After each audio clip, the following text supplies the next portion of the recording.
After my divorce, my parents asked me and my kids to move in. But when my brother had a baby, my kids were pushed into the basement so his family could take over. We moved out that same day. I'm 35, and until 2 years ago, I thought I had my life figured out. Then my marriage fell apart, and suddenly I found myself packing up my 10-year-old twins Lily and Owen trying to figure out where we'd go next. My parents offered their house without hesitation. "Come stay with us," Mom said over the phone, her voice warm with concern. "You and the kids can have the upstairs bedrooms. It'll be perfect while you get back on your feet." At the time, it felt like a blessing. Dad even helped me move our furniture, and they seemed genuinely excited to have their grandchildren around every day. The first few months were actually wonderful. The kids adapted well to their new school, and I loved coming home from 12-hour shifts to find them doing homework at the kitchen table while Mom made dinner. It felt like family in the best possible way. But I should have paid more attention to the small comments, the little signs that should have warned me what was coming. "You know, honey," Mom would say while folding laundry, "maybe you should consider dating again. You're not getting any younger, and the kids need a father figure." Or Dad would mention how my younger brother Ryan was really making something of himself at his marketing job, always with this tone that suggested I wasn't quite measuring up. Ryan had always been the golden child. 3 years younger than me, he'd coasted through college while I worked 2 jobs to pay for nursing school. When he graduated, our parents helped him with the down payment on his first apartment. When I graduated, they gave me a card with $50 in it. But I'd made peace with that years ago, or so I thought. The twins seemed happy enough. They loved having their grandparents around, and I was grateful for the help. I was working overtime whenever possible, squirreling away money in a savings account. The plan was to stay maybe 6 months, just long enough to build up a solid financial cushion and find the right place for us. What I didn't realize was that my parents had gotten comfortable with the arrangement too. Very comfortable. "There's no rush," Mom would say whenever I mentioned looking at apartments. "Why pay rent when you're helping us out here? And the kids love it." It was true that they seemed to love it. Owen had found a group of friends in the neighborhood who played basketball at the community center, and Lily had joined the school choir. For the first time since the divorce, they seemed settled. I started keeping a notebook where I tracked our expenses and savings goals, writing down every detail of our progress toward independence. It became a small ritual, updating those numbers each week, proof that we were building something solid. The kids would sometimes peek over my shoulder and ask about the calculations, and I'd explain how we were saving for our own place, our own fresh start. What I couldn't have predicted was how dramatically everything would change when Ryan called with his big news. I remember exactly where I was standing in the kitchen when he made the announcement that would shift the entire balance of our family. But I'm getting ahead of myself. The call came on a Tuesday evening in March. I was helping Owen with his math homework when the phone rang and Mom practically flew across the kitchen to answer it. Her face lit up in a way I hadn't seen in months. "Ryan. Oh, sweetheart." The excitement in her voice was unmistakable. "Slow down. Tell me again." She grabbed Dad's arm, pulling him closer to the phone. "A baby." Oh my goodness. When I watched my parents transform before my eyes, Dad started pacing, grinning like he'd won the lottery. Mom was crying happy tears, asking a million questions about due dates and doctor appointments. Lily and Owen looked up from their homework, curious about all the commotion. "Your Uncle Ryan and Aunt Katie are having a baby," I explained, and they seemed pleased enough. They liked their uncle, though they didn't see him very often since he lived across town with his wife of 2 years. What I didn't anticipate was how completely this pregnancy would consume my parents' world. Within a week, Mom had purchased 3 pregnancy books and started calling Katie daily to check on morning sickness symptoms. Dad began researching baby gear with the intensity he'd once reserved for buying cars. Every conversation somehow circled back to the coming grandchild. "This is different," Mom confided to me one evening while we were cleaning up dinner. "Don't get me wrong, I love Lily and Owen dearly, but I was working full-time when they were babies.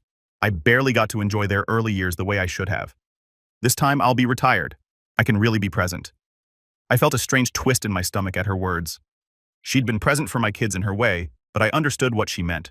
This would be her first grandchild where she could be the doting grandmother without the complications of her own career demands. The changes started small. The weekly dinner outings with the twins became less frequent because Katie needed Mom to drive her to doctor appointments. The Saturday morning pancake tradition got skipped when Dad started assembling a crib he'd bought months before the baby would even need it. "Grandma's just excited," I told the kids when they asked why she seemed so distracted lately. But privately, I was starting to feel like we were becoming background players in our own living situation. By the time baby Marcus was born in October, the house had already been transformed. The dining room that the twins had used for art projects and homework became a nursery complete with a changing station rocking chair and more baby supplies than any one child could possibly need. The good dishes got moved to the basement to make room for bottles and formula and an elaborate sterilizing system. I'll never forget holding Marcus for the first time. This tiny, perfect person with Ryan's dark hair and Katie's nose. He was beautiful and I loved him immediately. But watching my parents with him was like watching people I'd never met before. They were completely, utterly enchanted. "Look at those fingers," Dad whispered, letting Marcus grip his thumb. He's going to be so smart, I can tell already. Mom couldn't put him down. She'd cancel plans with friends just to babysit when Ryan and Katie wanted a date night. She learned about sleep schedules and feeding routines with the dedication of someone taking final exams. The twins were sweet about their new cousin, but I could see them processing the shift in attention. Owen asked me one night why Grandma and Grandpa seemed to love Marcus more than them. They don't love him more, I assured him, though I wasn't entirely certain myself. They're just excited because he's a baby. Remember how excited we all were when you and Lily were born? But even as I said it, I knew it wasn't quite the same thing. Christmas that year was when everything became impossible to ignore. I'd spent weeks carefully budgeting for presents, making sure the twins would have a magical morning despite everything we'd been through with the divorce. I'd bought them each a bike, some art supplies, and books from their wish lists. But when Christmas morning arrived, the disparity was stunning. Marcus, who was barely 2 months old and couldn't even focus his eyes properly, yet had presents piled around him like he was royalty. A high-end stroller that cost more than I made in a week, designer clothes he'd outgrow in a month, toys meant for children years older than him. Lily and Owen each got one small gift from their grandparents, a $20 gift card to a bookstore. Books are important, Mom said cheerfully when she saw my expression. We want to encourage their reading. Meanwhile, she was unwrapping Marcus's 16th present, an electronic baby monitor system with video capabilities and smartphone integration. The twins handled it with more grace than I did. They thanked their grandparents politely and seemed genuinely excited about picking out new books. But I watched Owen's face when Dad spent 20 minutes setting up Marcus's bouncy seat, cooing over how the music feature would help with brain development. Mom Lily whispered to me later, while everyone was fussing over Marcus's first Christmas photos, "Why did Marcus get so many presents when he can't even play with them yet?" I didn't have a good answer for her. The comments started getting more pointed too. Mom began suggesting that maybe I should do something different with my hair, that I looked tired all the time and should consider makeup. She'd never criticized my appearance before, but suddenly everything about me seemed to invite improvement suggestions. "You know, if you dressed up a little more, you might meet someone," she'd say while we were folding laundry. "Katie always looks so put together. Maybe you could ask her for advice." Dad started questioning my parenting decisions more openly. When I said no to buying Owen expensive basketball shoes, Dad would mutter about how kids needed to feel confident, how the right equipment mattered. When I enforced bedtime rules, he'd suggest I was being too strict, that childhood should be fun. But the most painful part was watching how they interacted with the twins versus Marcus. With my kids, they were loving but practical grandparents. They'd help with homework, drive to soccer practice, attend school plays. But with Marcus, they were absolutely besotted. Every sound he made was brilliant. Every facial expression was remarkable. He smiled. Mom would shriek, calling everyone to witness Marcus's gas-induced facial movements. "Did you see? He's so advanced for his age." I started taking the twins out more on weekends, just the three of us. We'd go to the movies or the children's museum, anywhere that felt like our own space. I'd watch other families and wonder if this was normal. This feeling of being constantly evaluated and found lacking in my own supposed home. I like it when it's just us. Owen told me one Saturday after we'd spent the afternoon at the park. We were sitting on a bench sharing ice cream, and he seemed more relaxed than he'd been in weeks. "Me too, buddy," I said, ruffling his hair. "Why do you like it?" "Because you're not sad when it's just us." That hit me harder than I expected. I hadn't realized how transparent my frustration had become, how much the kids were picking up on the tension I thought I was hiding. That night, I updated my savings notebook with renewed determination. We had enough now for a security deposit and first month's rent on a decent apartment. The original plan had been to stay until spring to build up an even more substantial cushion, but I was starting to wonder if the emotional cost was worth the financial benefit. I just hadn't realized yet how much worse things were about to get. The announcement came in February, almost 2 years after we'd moved in with my parents. I was getting ready for work when Ryan called, and I could hear the stress in his voice immediately. "Hey sis, is Mom there?" He sounded frazzled, which was unusual for my typically composed brother. Mom took the phone eagerly, as she always did when Ryan called, but her expression quickly shifted from delight to concern to determination. "Of course, sweetheart. Whatever you need. How long do you think the renovation will take?" I paused in packing my work bag, trying to piece together the conversation from her side of it. 6 to 8 weeks. "That's not too bad. Yes, of course you can stay here. There's plenty of room." My stomach dropped. I walked closer, trying to catch Dad's eye, but he was nodding along supportively, already mentally rearranging furniture. "What renovation?" I asked after Mom hung up. "Oh, Ryan and Katie need to stay here for a while," Mom said breezily, as if this was the most natural thing in the world. "They're having some work done on their house. Something about water damage in the kitchen and bathroom. The whole place needs to be gutted for 6 to 8 weeks, maybe longer, depending on how the work goes. You know how these things can drag on." Dad was already pulling out a notepad, making lists. "We'll need to move some things around, make sure everyone's comfortable." What struck me most was that none of them seemed to think this required any discussion with me. I'd been living there with my children for almost 2 years, contributing to groceries and utilities, helping with household maintenance and elder care tasks. But the decision to add 3 more people to the house, including a baby, was made without even mentioning it to me beforehand. "Where exactly are they going to sleep?" I asked. trying to keep my voice level. Well, they'll need the guest room, obviously. And we'll set up the nursery and the den for Marcus. Mom was already moving into planning mode. It'll be lovely having everyone under one roof like a real family compound. The guest room was where I'd been storing the twins' outgrown clothes and seasonal items. The den was where the kids did their homework and played video games on rainy days. In one phone call, our living space had just shrunk considerably. When are they moving in? I asked. This weekend. Ryan wants to get started on the renovation right away. This weekend. 3 days notice for a living arrangement that would last at least 2 months. That evening, I sat the twins down to explain the situation. They took it better than I did. Actually excited about having baby Marcus around more often. Kids are adaptable in ways adults forget to be. But I was doing math in my head, and it wasn't good math. 7 people in a 4-bedroom house, with one of those people being a baby who would wake up at all hours. 1 bathroom upstairs, 1 bathroom downstairs, a kitchen that already felt crowded when all of us were trying to get ready for work and school at the same time. It'll be fine, I told myself, updating my savings calculations that night. It's temporary. We can handle temporary. I started looking at rental listings more seriously, bookmarking places that seemed promising. The market had gotten more expensive in the past year, but we could manage it.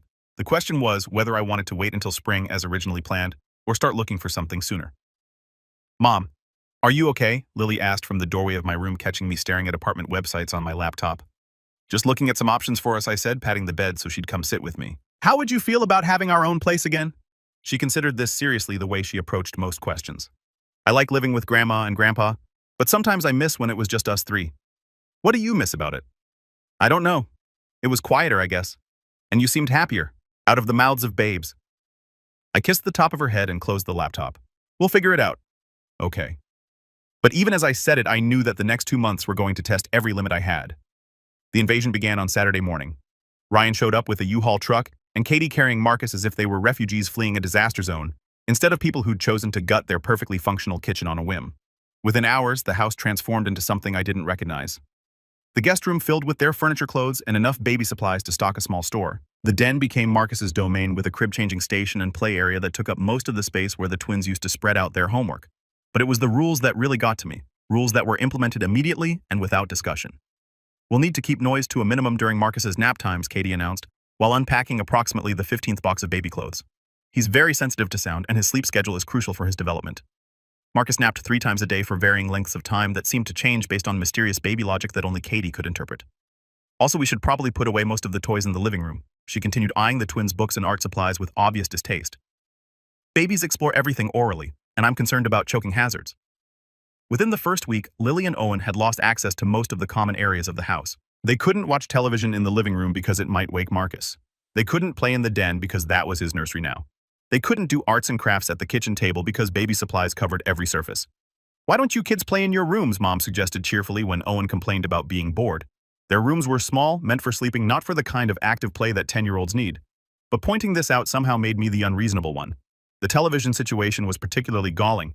The twins had always been allowed to watch their shows after homework was finished, but now even that simple pleasure became complicated. Could you turn that down?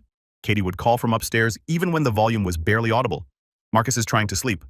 Or Ryan would wander into the living room and change the channel without asking, claiming he wanted to catch the news, leaving Lily and Owen staring at him in confusion. Can we finish our show?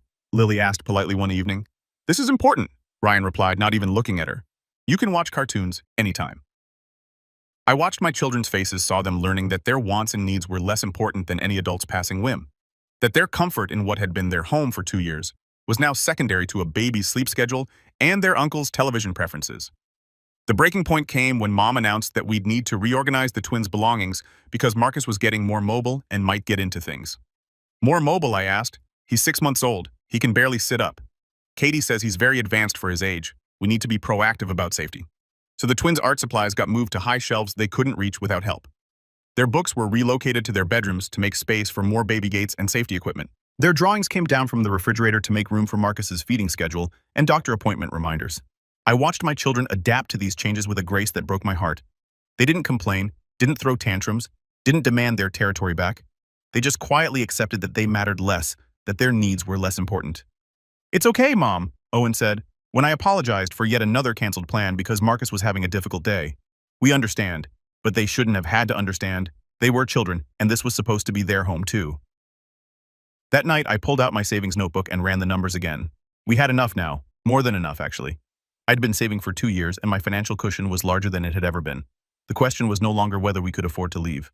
The question was whether I could afford to stay. The breaking point came in early April, though I didn't recognize it as such at the time. Owen had been fighting a spring cold that triggered his asthma, something he'd dealt with since he was tiny. I'd called in his prescription refill to the pharmacy and was getting ready to pick it up when Dad intercepted me in the kitchen.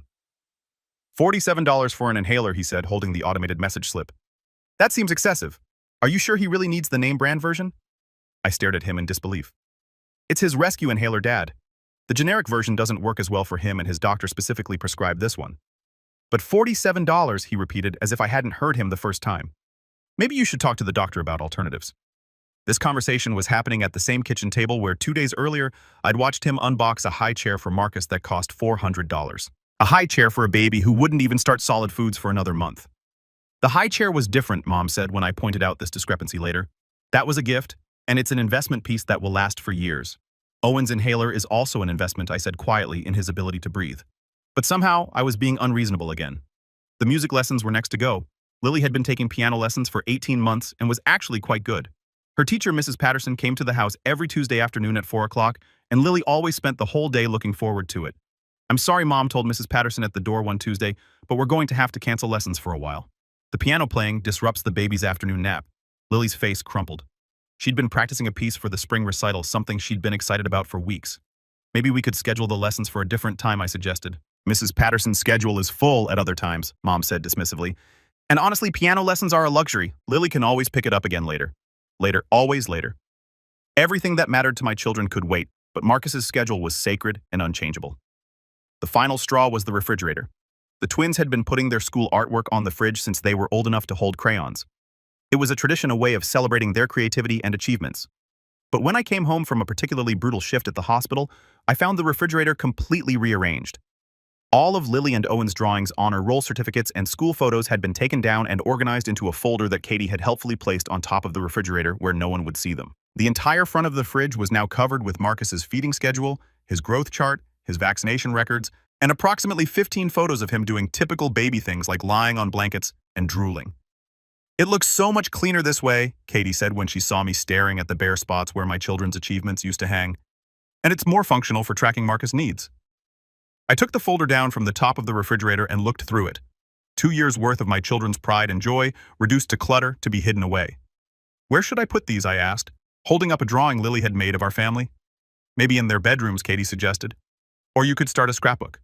That night, while everyone else was sleeping, I sat at the kitchen table with my laptop and started seriously looking at rental properties. Not just browsing anymore, but actually calculating utilities and measuring furniture in my head, imagining how we'd arrange our things in different spaces. I found a duplex about 15 minutes from the kids' school with a small backyard and 2 bedrooms upstairs. The rent was manageable, and the landlord seemed reasonable when I called to ask about the application process. When would you be looking to move in? He asked.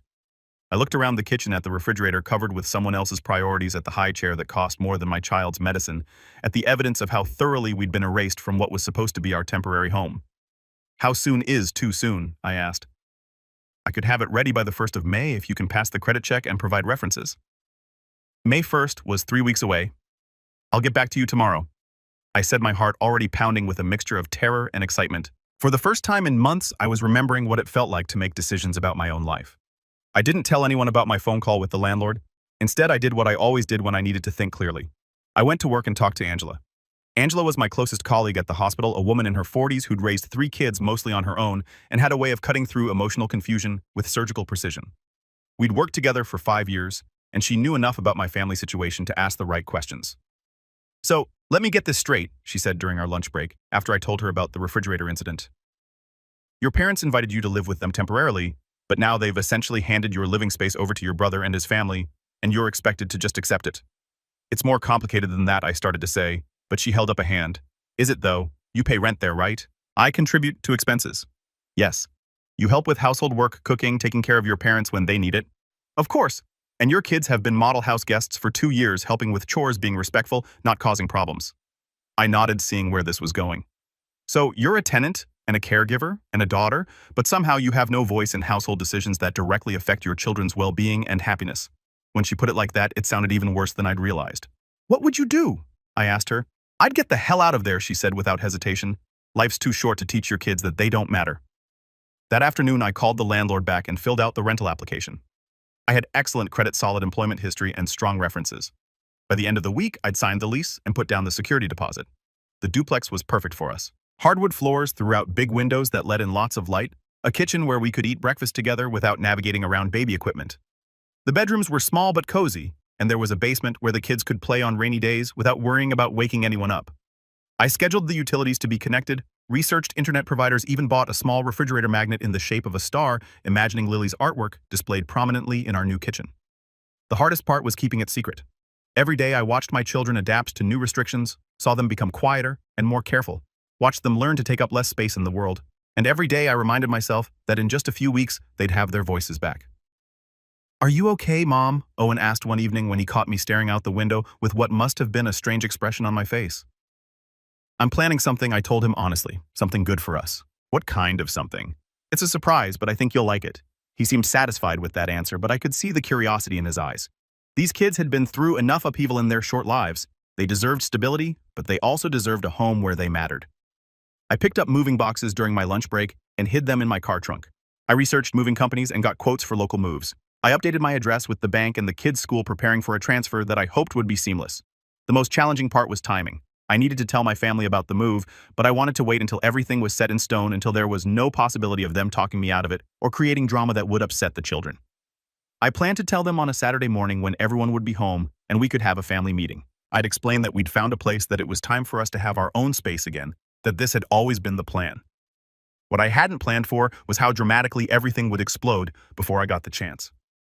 Looking back, I should have known that living with 7 people in one house with that much tension and imbalanced priorities was like sitting on a powder keg. But I thought I had a few more weeks to plan our graceful exit. I thought I could control the timeline of our departure. I was wrong. The emergency started while I was in the middle of a 12-hour shift at the hospital. It was a Thursday afternoon, and I was checking on a 6-year-old patient recovering from appendix surgery when my phone started buzzing with texts from the twins. The first message from Lily was relatively calm. "Mom, Grandma says we need to move our stuff to make room for something. Can you call when you get a break?" But Owen's messages, coming in rapid succession, told a different story. "Mom, they're moving all our things. They put our clothes in garbage bags. Grandma says we have to sleep in the basement now. Lily is crying. Can you come home, please? They won't let us call you." My hands were shaking as I read the messages. I stepped into the supply closet to call home, but the phone went straight to voicemail. I tried again. Same thing. I found my supervisor and explained the situation as briefly as possible. Family emergency. Had to leave immediately. She looked at my face and didn't ask questions, just told me to go. The drive home felt endless. I kept calling the house phone and getting voicemail, which meant someone was deliberately not answering. I called Ryan's cell phone. Voicemail. Katie's phone. Voicemail. Finally, Lily answered her own phone, speaking in a whisper. "Mom, they moved us to the basement," she said, and I could hear that she'd been crying. "They said Marcus needs our rooms because the nursery upstairs is too small and babies need more space than big kids do. Where is everyone else?" I asked, taking the corner onto our street faster than I should have. "Downstairs helping move stuff. Mom, the basement is really humid and it smells weird and there are bugs." I pulled into the driveway and saw exactly what I'd feared. Ryan's truck was parked outside, and through the living room window, I could see him carrying the twins' dresser toward the stairs, moving their furniture to the basement without consulting me, without even waiting for me to get home from work. I walked into my parents' house and found organized chaos. Mom was directing the operation like a general, telling people where to put furniture and which clothes could stay upstairs versus which ones needed to be stored in the basement. Dad was carrying the twins' bookshelf, looking uncomfortable, but going along with the plan. Katie was standing in what used to be Lily's room, measuring windows for new curtains, while Marcus napped in his travel crib. "What the hell is going on here?" I asked, my voice louder than I'd intended. "Oh, you're home early," Mom said, as if this was all perfectly normal. "We decided to do some reorganizing while the kids were at school. Marcus really needs more space, and the basement will be perfect for Lily and Owen. It's like having their own apartment down there." I walked downstairs to see what they'd done to my children's living space. The basement was damp, poorly lit, and smelled like mildew. Despite Dad's attempts to run a dehumidifier, they'd shoved the twins' beds into one corner, creating a cramped sleeping area that looked more like a storage room than bedrooms. "This is unacceptable," I said, coming back upstairs. "You can't just move children into a basement without discussing it with their parent." "It's temporary," Ryan said, not meeting my eyes. "Just until we finish the renovation on our house. Your renovation was supposed to take 6 weeks. It's been 3 months. These things take time," Katie said, bouncing Marcus, who'd woken up from his nap. "And honestly, the kids are getting older. They need to learn to be more flexible." More flexible. That's what they called it when my 10-year-old children were expected to give up their bedrooms, their living space, their dignity, so that a baby could have more room to crawl around. Pack your things, I told Lily and Owen, who were standing at the bottom of the basement stairs looking lost and overwhelmed. We're leaving tonight. Leaving? Mom looked genuinely shocked. What do you mean leaving? I mean we're moving out. Tonight. This arrangement isn't working anymore. Don't be ridiculous, Dad said. Where would you go? You can't just pack up and leave with no plan? That's when I realized they truly believed I was helpless, that I had no options beyond accepting whatever they decided was best for our living situation. They'd gotten so comfortable treating me like a dependent teenager that they'd forgotten I was a 35-year-old professional with my own resources. I have a plan, I said calmly. I've had a plan for weeks. The room went quiet. Even Marcus stopped fussing. What kind of plan? Mom asked, and I could hear the first hint of uncertainty in her voice. The kind where my children have their own bedrooms and don't have to live in a basement like refugees in their own family. You're overreacting, Ryan said, but he didn't sound as confident as usual. It's just a temporary arrangement. Nothing about this has been temporary. Your 6-week renovation has turned into 3 months, and now you're taking over the entire upstairs of the house. Meanwhile, my kids lose their living space, their activities, their sense of home, and I'm supposed to just accept it because Marcus needs room to grow. I looked at each of them in turn. Did any of you ask the twins how they felt about moving to the basement? Did anyone consider that maybe 10-year-olds deserve basic dignity and comfort? They're resilient, Katie said. Kids adapt. Kids shouldn't have to adapt to being treated like second-class citizens in their own home. I walked over to where Lily and Owen were standing still, looking confused by the sudden chaos. Go upstairs and pack everything important to you, I told them. Clothes, books, anything you don't want to leave behind. We're staying somewhere else tonight. Where? Lily asked. I'll figure it out, but not here. As the twins headed upstairs, the family meeting I'd been planning for weeks happened anyway, just not on my terms. You can't be serious about this, Mom said, over a bedroom arrangement. We're family. Family doesn't move children into basements without consulting their mother, I replied. Family doesn't cancel a child's music lessons because a baby needs quiet. Family doesn't take down kids' artwork to make room for feeding schedules. We've been trying to accommodate everyone, Dad said. No, you've been accommodating Ryan and Katie and Marcus. My children have been expected to accommodate everyone else. Ryan finally looked directly at me. So what? You're just going to storm out like a drama queen. Hurt Mom and Dad's feelings because you can't handle a little inconvenience. Inconvenience! I felt something snap inside me. Watching my children learn that their needs don't matter is not an inconvenience, Ryan. It's damaging, and I won't let them learn those lessons because their uncle and aunt can't manage their own housing situation. That's not fair, Katie said, holding Marcus tighter. We didn't ask for water damage. You didn't ask for it, but you certainly took advantage of it. Your 6-week emergency has become a complete takeover of my children's home. The twins came back downstairs with their backpacks and a few bags of clothes. They looked scared, but determined, trusting me to figure out what came next. Where will you go? Mom asked, and for the first time she sounded worried rather than annoyed. We'll stay with my friend Angela tonight, I said, pulling out my phone to text her, and after that we'll figure it out. This is ridiculous, Ryan said. You're making a huge mistake over nothing.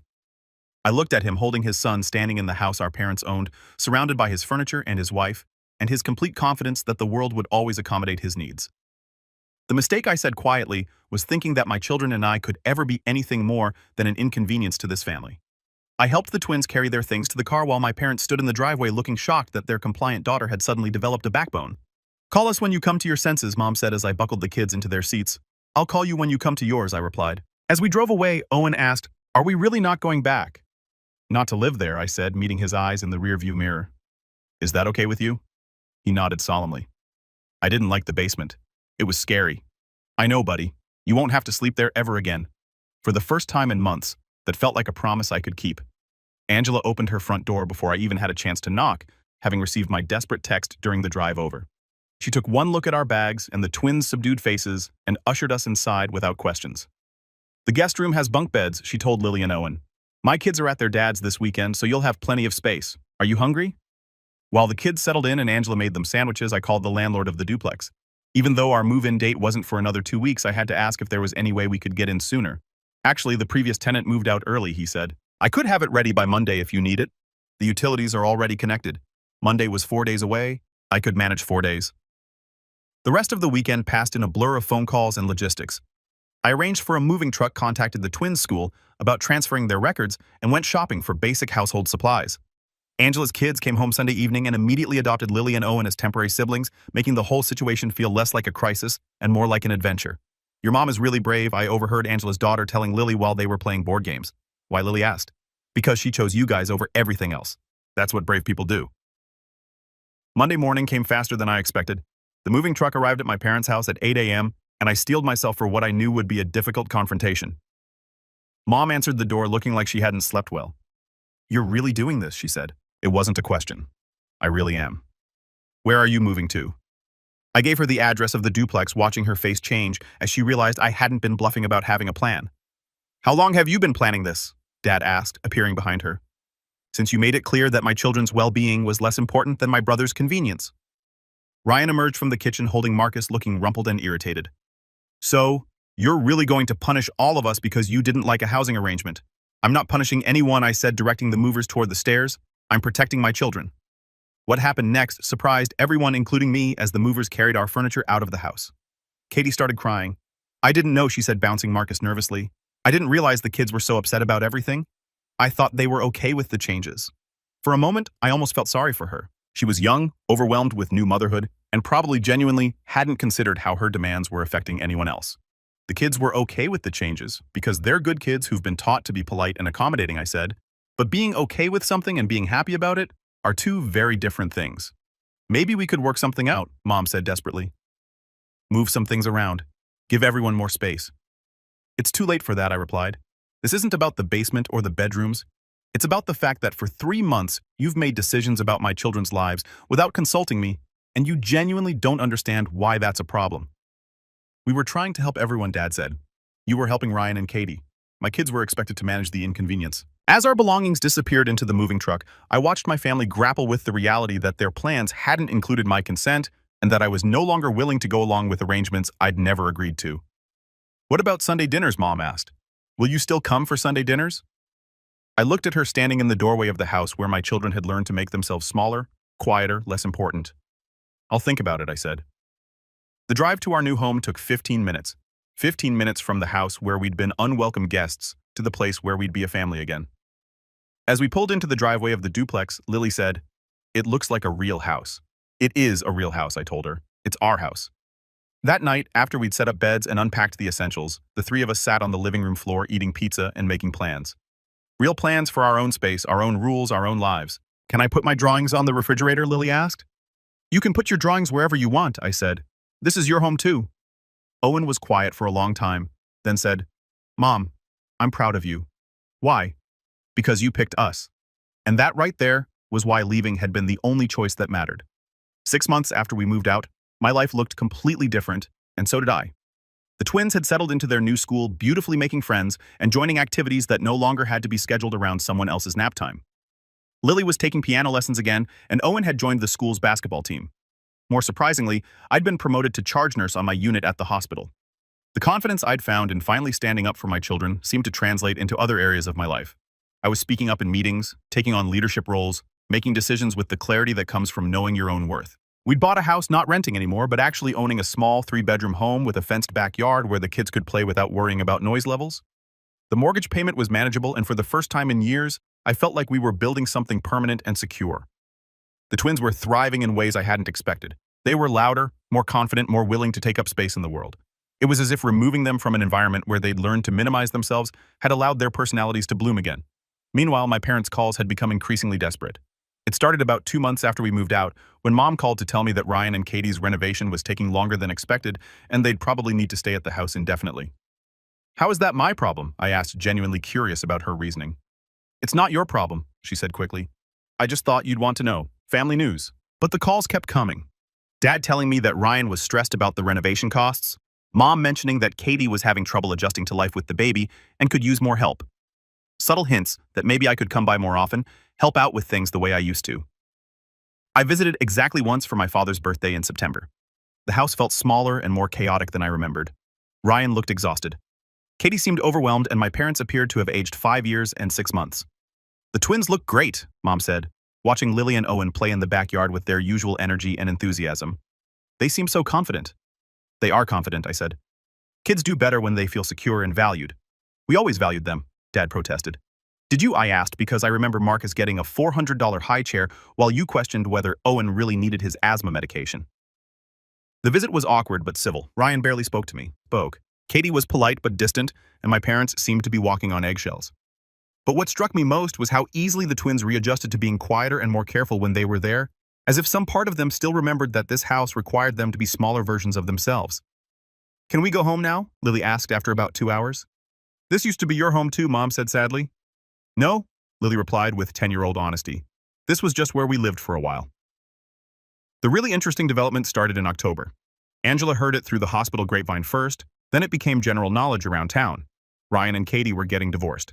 Apparently, the stress of living with his parents combined with financial pressure from the renovation and Ryan's general inability to handle adult responsibilities without someone else managing the details had destroyed their marriage. Katie had filed for divorce and moved back in with her own parents, taking Marcus with her. He's devastated, Mom told me during one of her increasingly frequent phone calls. He really thought they could work things out. I'm sorry to hear that, I said, and I meant it. Divorce is hard, especially when children are involved. The thing is, Mom continued, he's having trouble managing everything on his own. The house renovation, his work schedule, the custody arrangements with Marcus. He could really use some help. There it was, the real reason for the call. What kind of help, I asked. Well, you always were so good at organizing things, handling logistics. Maybe you could help him figure out his finances or drive him to some of his meetings with the lawyers and contractors. I was quiet for so long that she said my name twice to make sure I was still there. Mom, I said finally, do you remember what happened 6 months ago? That was different, she said quickly. That was about living arrangements. This is about family, helping family, family helping family. I repeated like when my family helped me by moving my children into a basement. That kind of help. You're never going to forgive us for that, are you? I've already forgiven you, I said, but forgiveness doesn't mean I'm going to repeat the same patterns that hurt my children before. The truth was, watching Ryan struggle with the consequences of his choices didn't give me the satisfaction I might have expected, but it did give me clarity about why I'd been right to leave when I did. The final confrontation came in November, almost exactly a year after Marcus was born and 7 months after we'd moved out. Dad called me at work, something he'd never done before, and I knew immediately that something had gone very wrong. You need to come home, he said without preamble. We need to have a family meeting. I am home, I said. I live in my own house now, remember? You know what I mean. Your mother is having a breakdown. Ryan is falling apart, and we need your help to fix this family. What exactly do you think I can fix? Everything he said, and the desperation in his voice was unmistakable. Ever since you left, everything has been falling apart. Your mother cries every day. Ryan can't handle his responsibilities. We're all miserable. That evening, against my better judgment, I drove to my parents' house for what they'd called an emergency family meeting. Ryan was there looking haggard and defeated in a way I'd never seen before. Mom's eyes were red from crying, and Dad seemed to have aged another 5 years since September. Thank you for coming, Mom said, as if I'd done them an enormous favor by showing up to my own family crisis. What's this about, I asked, settling into the chair that used to be mine at the kitchen table. It's about us needing you, Dad said bluntly. This family doesn't work without you. I looked around the table at 3 adults who seemed to be waiting for me to solve problems I hadn't created. Explain what you mean by that. Ryan finally spoke up. I can't do this alone, he said. The divorce, the custody schedule, with Marcus managing the house renovation, keeping up with work. I'm drowning and I need help. What kind of help? The kind you always provided, Mom said. You were always the organized one, the responsible one. You knew how to handle complicated situations and keep everyone on track. Let me understand this correctly, I said slowly. For 7 months, you've all been discovering that your lives are much more difficult without me managing the details and providing unpaid labor, and now you want me to come back and resume that role. It's not like that, Dad protested weakly. Then, what is it like? It's like we're family, Mom said, and families help each other. Families also respect each other, I replied. They consider each other's needs and feelings. They don't move children into basements and then act surprised when their mother objects. We've apologized for that, Ryan said. No, you haven't. Not once. You've explained it, justified it, minimized it, but you've never actually apologized for it. The silence stretched uncomfortably. Fine, Ryan said finally. I'm sorry we moved your kids to the basement. I'm sorry we didn't ask you first. Is that what you want to hear? What I want to hear, I said standing up from the table, is that you understand why what you did was wrong. But you don't understand that, do you? You're sorry it caused a problem, not sorry it hurt my children. Your children are fine, Mom said. They seem happy and confident when we see them. They are happy and confident because they live in a home where they matter, where their needs are considered, where they don't have to compete with a baby for basic dignity and respect. I walked to the window and looked out at the backyard where Lily and Owen used to play before it became too risky to make noise that might wake Marcus. Do you want to know what I've learned this year? I asked, turning back to face them. I've learned that I don't need this family nearly as much as this family needs me. I've learned that my children and I can build a perfectly happy life without constantly accommodating other people's poor choices and expecting nothing in return. What's not fair, I said, is that for 35 years I've been the family member who sacrifices, accommodates, and manages everyone else's problems while my own needs get dismissed as inconvenient. What's not fair is that my children learn to see themselves as less important than their cousin, because the adults in their lives taught them that lesson every single day. So you'll never help us again, Dad asked. No matter what happens, I'll help you the way family members help each other. I said with mutual respect, clear boundaries, and genuine consideration for everyone involved, but I will never again sacrifice my children's well-being for your convenience. And if we can't accept those terms, Mom asked, then I guess you'll figure out how to solve your own problems the way I figured out how to solve mine. I drove home to find the twins doing homework at our kitchen table, their artwork covering the refrigerator, their voices filling our house with the sound of children who knew they belonged exactly where they were. That was the last family meeting I attended. Over the following months, I heard through relatives that Ryan eventually moved back into his partially renovated house, learned to manage his own custody schedule, and slowly developed the adult skills he'd never needed while everyone else handled his responsibilities. Katie remarried someone with better financial prospects, and Marcus split his time between two homes where he was genuinely wanted rather than used as a weapon in family power struggles. My parents learned to cook for two people again, manage their own household without unpaid help, and fill their time with activities that didn't depend on their children's availability to provide emotional labor. As for me, I got promoted again, bought better furniture for our house, and started dating a kind man who thinks my independence is attractive rather than threatening. The twins call him by his first name and seem to enjoy having another adult around who respects their space and opinions. We still see my parents occasionally, but on our terms with clear expectations and firm boundaries. They've learned that access to their grandchildren comes with treating their grandchildren and their mother with basic respect. Sometimes I wonder if I should feel guilty about how everything unfolded, but then I watch Lily perform in her school concert or see Owen score a goal in basketball. And I remember that the best gift I ever gave my children was teaching them that they deserve to be valued for who they are, not for how much inconvenience they're willing to accept. That lesson was worth everything it cost to learn it.